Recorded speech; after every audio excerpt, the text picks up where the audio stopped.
एक महल में प्रवेश करने के लिए 4 दरवाजे बने हुए थे। पहले दरवाजे पर एक गाय बंधी थी और ऊपर लिखा था, जो गाय को लात मारेगा वही अंदर प्रवेश कर पाएगा।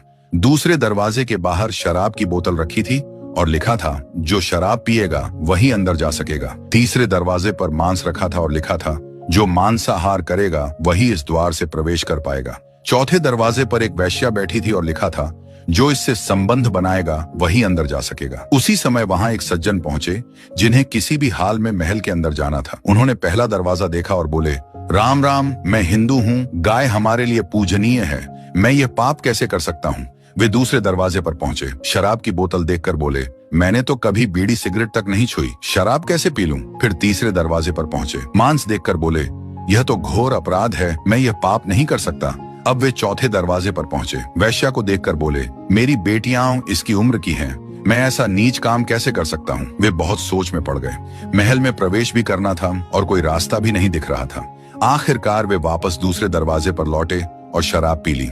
शराब पीने के बाद उन्हें कुछ छटपटा खाने की इच्छा हुई तो वे तीसरे दरवाजे पर गए और मांसाहार भी कर लिया। अब शराब का नशा दिमाग पर इतना चढ़ चुका था कि उनकी बुद्धि भ्रष्ट हो गई। वे चौथे दरवाजे पर पहुंचे और वैश्या से संबंध भी बना लिया। इसके बाद उन्हें लगा कि अब तो मैं सबसे बड़ा हूँ। नशे में चूर होकर वे पहले दरवाजे पर गए और गाय को भी लात मार दी। इस तरह जिस आदमी ने जीवन में कभी ये चारों पाप करने की कल्पना तक नहीं की थी, उससे सिर्फ एक शराब ने सारे अपराध करवा दिए। निष्कर्ष, शराब को कभी हल्के में नहीं लेना चाहिए।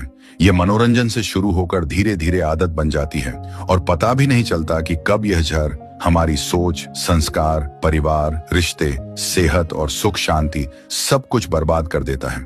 इसलिए जितना हो सके अपने आप को इस जहर से दूर रखें, क्योंकि एक गलत आदत पूरी जिंदगी को गलत दिशा में ले जा सकती है।